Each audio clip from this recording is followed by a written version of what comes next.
Good morning, everybody. I am Jen Johnson. This is Thought by Thought Healing. It is April 23rd, and I can literally see spring out my window, which is awesome. I'm in Seattle, Washington, and it just feels like a beautiful Saturday. I get to spend this afternoon celebrating my nephew's 13th birthday, which is a little bit scary, but also exciting. I took last week off and went to New Orleans and spent 4 days there with a friend. I'd never been. It was great. I get to hold a baby alligator that was like a year and a half, and it was so cute and also a little bit scary, kind of like my nephew, I guess. That was a weird correlation. But today I want to talk about the Fawn Response. So the Fawn Response is a nervous system response that is slightly different than the fight response and the flight response or the freeze response, which most people are just more aware of. And so today we're going to talk about the Fawn Response because I think it is very important when we're talking about chronic pain to identify this nervous system imprint, because it's slightly different and it's easy to not notice because you don't feel it in your body in the same way that you feel the fight or flight, but it is still a response that is perpetuating chronic pain. So until the year 2000, they had done most of their research on men's nervous systems in response to fight or flight, or their response to encountering something that was scary or fearful. But in 2000, Shelley Taylor did research on more focusing on women. She did do men also, but focusing on women and their nervous system responses to experiencing a dangerous situation as they were growing up. And later on, Pete Walker, he's the one that coined the term Fawn Response. Shelley called it the tend and befriend, which is also oftentimes the placate response. It's essentially when you are taking the very thing you are afraid of and pleasing it. So you have a figure in your life, maybe a parent figure or an authority figure, that you, instead of fleeing from or fighting, you are moving towards adapting who you are, ignoring your own emotions, your sensations, your needs, your boundaries, and making sure that that person is happy so that you feel safe. Now, as a child versus an adult, this is slightly different. As a child, you are created to need your caretaker. You are created to want to attach and be loved by your caretaker. And at times, if you were born into a home where the abandonment is at play or potential or rejection or abuse, then you are doing the only thing that you can do, which is to create safety by accommodating, making the parental figure, the caretaker, happy. And this is at the cost of you, generally. Again, as a child, you don't have a choice. But as an adult, we can also develop this. And so there's more options as we get older. Now, I want to be clear that I did not grow up in an abusive home, but I did still develop the Fawn Response. And I think a lot of people who are in chronic pain have this Fawn Response because we have to abandon our own needs, which makes our own skin living in our own bodies unsafe until we can start to recognize, I have these emotions that need attention. I have these boundaries that I have boundaries right now. They're just unhealthy boundaries. We all have boundaries. And then, and I also am not tending to my own needs. My physiology is speaking to me. I don't recognize it because I have ignored it for so long because I have put a priority over other people's happiness and needs over my own. Now, a lot of this stuff is good. It's biblically right to love, to take care of, to even please, to have people happy. It's actually, when it's done out of love, it actually has a really healing, wonderful imprint on our nervous system. And I love that God created us in a way that loving others blesses us. But that is when it is based out of fear. That is when it's based out of love. When it is based out of needing safety, this desperate need of safety, then it is from a fear response.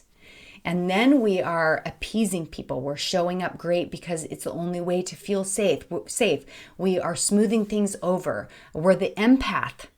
Empaths are very aware of other people's needs, other people's emotional states, and do everything that they can to keep that person happy because I feel comfortable, which is another way of saying safe.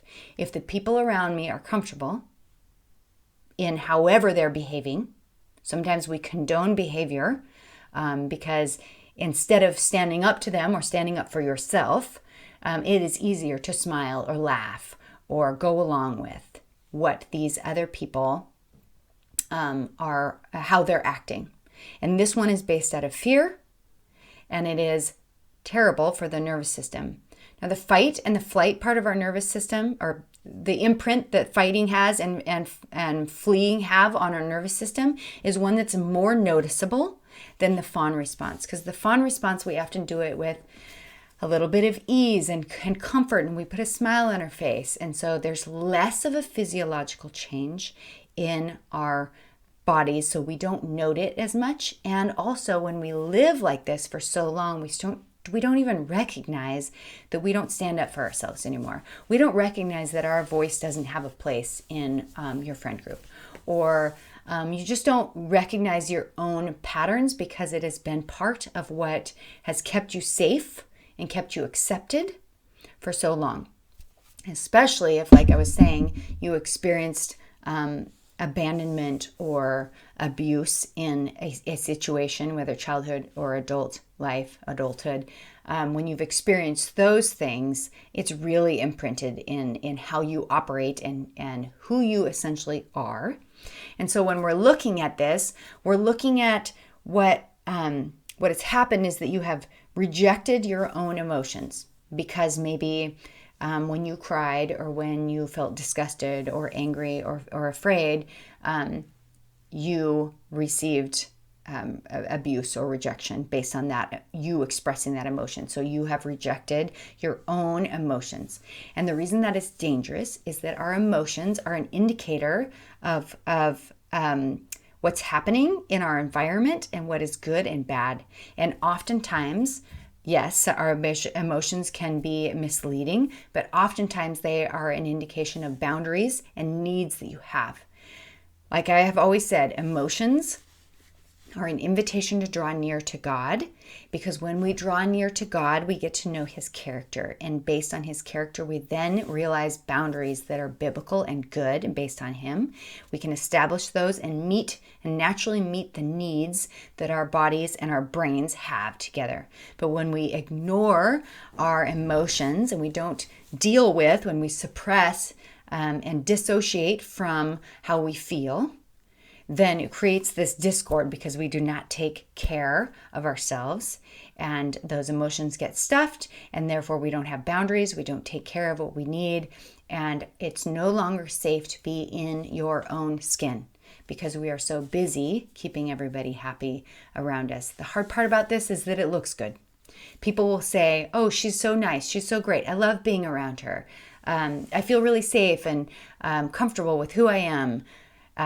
And we feel good about that. And that releases actually some good hormones that make us feel happy. But it's not based in real safety. It's temporary.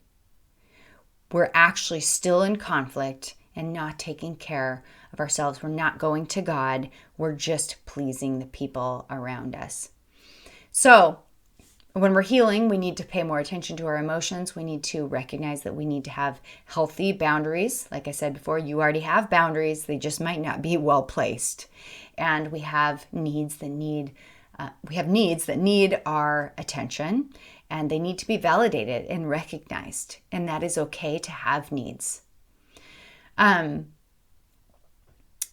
Let's see, what else? I have come up kind of with this saying that emotions draw us near to God, which allow us to create boundaries based on His character that cause us to flourish mind and body. I'm going to say that again. Emotions draw us near to God, which allow us to create boundaries based on His character that cause us to flourish both mind and body. And so I hope this is a stepping stone for you to realize and recognize that you have maybe some of these fawning responses, whether it was adult life that it was developed or childhood. And now you can start to take those steps to kind of create some of those changes by looking at, first of all, am I actually in danger? Is this perceived danger or is this real danger? Am I actually in risk of being abandoned in abuse, or is my nervous system just responding in a habitual way that is not based in truth? And so I can actually start to operate in a different way that values me in this equation as well as these other people.